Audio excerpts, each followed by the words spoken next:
Rombongan Timnas Indonesia U23 tiba di Bandara Suta, Tangerang pada Sabtu 11 Mei pagi, di mana armada Sintayong pun disambut riuh oleh supporter dan dikalungi bunga oleh pengurus PSSI. Ya, meski gagal meraih tiket Olimpiade 2024, Garuda Muda tetap membuat bangga masyarakat tanah air. Hal itu terlihat dari animo supporter yang datang menyambut tibanya rombongan di Indonesia. Pada kesempatan ini, Sekjen PSSI Yunus Nusi, anggota Komite Eksekutif PSSI Arya Sinulinga, dan Muhammad juga turut terlihat dalam penyambutan tersebut. Di sisi lain, tidak semua pemain ikut ke tanah air. Mereka yang merumput di luar negeri seperti Ivar Jenner, Rafael Struijk, Nathan Joon tidak terlihat. Sedangkan Pratama Arahan yang ikut rombongan langsung berpisah untuk langsung terbang ke Korea Selatan.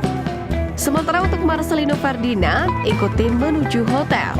Sementara itu ketika menuju bus, Garuda Muda pun menyapa hangat para supporter. Seluruh pemain melambaikan tangan sebagai ucapan terima kasih atas dukungan yang diberikan. Perjuangan Garuda Muda untuk merengkuh tiket Olimpiade diiringi beberapa kontroversial. Bahkan untuk kesekian kalinya, Timnas Indonesia harus menelan kekalahan karena kecurangan akibat tak fairnya kepemimpinan dari sang wasit. Baik di laga terkini babak playoff melawan Guinea maupun di Piala Asia U23. Sederet keputusan pengadil lapangan jelas terlihat mata merugikan Garuda Muda, di mana anak asuh Sintayong beberapa kali menjadi korban kejahilan perangkat pertandingan. Hal ini pun membuat warganet tanah air berbondong-bondong menyerbu untuk melakukan protes bahkan sampai ke akun ALC. Pasalnya, kejanggalan ini terjadi sejak pertandingan pembuka yang berujung kekalahan Timnas U23 Indonesia. Jika melihat fenomena ini, bolehlah kita berasumsi bahwasanya Garuda Muda hanya bisa dikalahkan oleh tim lawan yang berkolaborasi dengan wasit pemimpin pertandingan, alias curang. Ketua Umum PSSI Erick Thohir memberikan pesan kepada skuad Garuda Muda usai kalah dari Guinea. Sebelumnya, pria yang juga menjabat sebagai Menteri BUMN tersebut sempat menghibur seluruh skuad Garuda Muda yang tengah tertunduk lesu di ruang ganti. Erick Thohir mengapresiasi perjuangan Timnas Indonesia U23. Ia meminta para pemain untuk menegakkan kepala usai kalah atas Guinea. Erick Thohir sendiri meminta para pemain untuk tetap belajar dari pengalaman di Piala Asia U23 2024 dan juga playoff Olimpiade 2024 ini, di mana pelajaran tersebut diharapkan dapat dibawa ke kualifikasi Piala Dunia 2026 bersama dengan Timnas Indonesia Senior. Pasalnya diketahui Timnas Indonesia Senior bakal berjuang untuk dua laga terakhir putaran kedua kualifikasi Piala Dunia 2026, yakni kontra Filipina dan juga Iran. Yang mana laga ini akan digelar pada 6 dan 11 Juni 2024. Pemain Timnas Indonesia U23 Witan Sulaiman ungkap kondisi terbarunya usai alami benturan keras dengan pemain Timnas Guinea U23 tibanya di tanah air. Witan diketahui sampai harus menerima 5 jahitan di kepala usai berlaga di babak playoff Olimpiade Paris 2024 kemarin.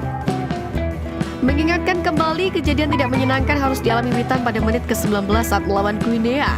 Dia harus tersungkur cukup lama setelah kepalanya berbenturan keras dengan Isiaga.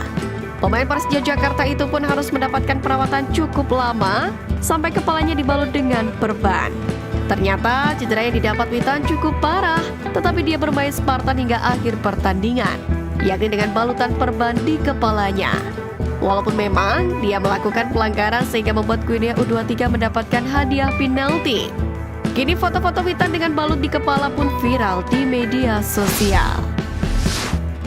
Winger Timnas Indonesia Ragnar Oratmangun mengaku sudah tak sabar untuk kembali melanjutkan perjuangannya pada lanjutan putaran kedua kualifikasi Piala Dunia 2026 zona Asia. Bahkan ia mengatakan, pertandingan melawan Irak dan Filipina itu bakal sangat spesial bagi dirinya. Sebab Timnas Indonesia akan memainkan duel ini di kandangnya, yakni di SUGBK.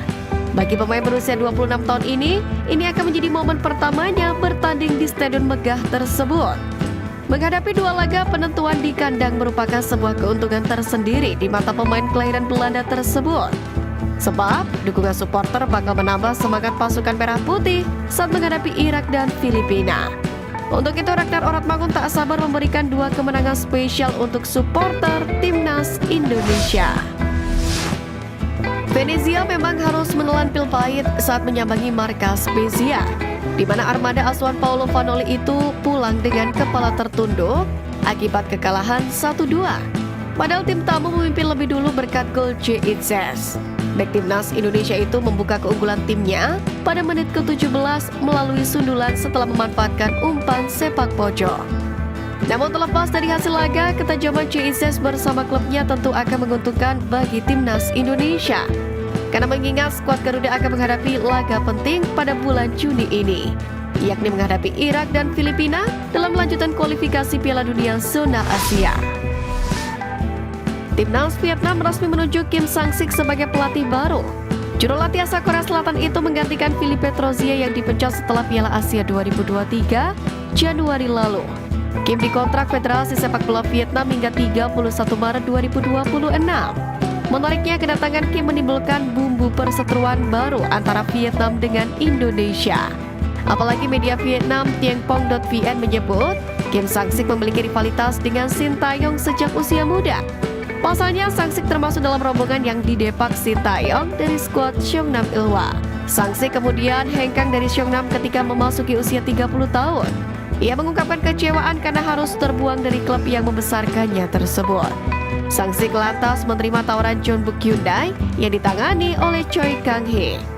Saking frustasinya, Sang-sik sampai mengecam tak ingin memberi ampun untuk Seongnam Ilhwa. Sintayong justru menjadikan hal tersebut sebagai motivasi dalam karir perdananya sebagai pelatih utama. Sementara itu, keduanya paling cepat akan bertemu di ajang Piala AFF 2024 yang mana akan digelar di penghujung tahun ini. Como 1907 dipastikan promosi ke Serie A, di mana klub ini sendiri merupakan klub yang dimiliki oleh bos Jarum, orang Indonesia, Michael dan Roberto Hartono. Sekarang muncul pertanyaan, adakah peluang Como 1907 merekrut pesepak bola asal Indonesia? Sebenarnya peluang itu sangat terbuka, asalkan pemain Indonesia memiliki kualitas. Jika memiliki kualitas, manajemen Como 1907 pun akan memberikan slot kepada pesepak bola asal tanah air. Sesuai aturan, klub-klub Liga Italia diizinkan mendaftarkan 3 pemain asing atau pesepak bola asal non-Uni Eropa, seperti halnya Indonesia.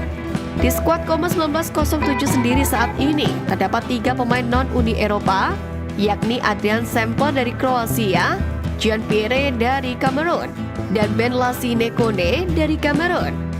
Namun nama yang disebut terakhir berstatus pemain pinjaman dari Torino dan kemungkinan kembali ke kota Turin, Italia pada musim panas ini. Karena itu ada 1 slot pemain non-Uni Eropa yang berpotensi diisi oleh pemain asal Indonesia.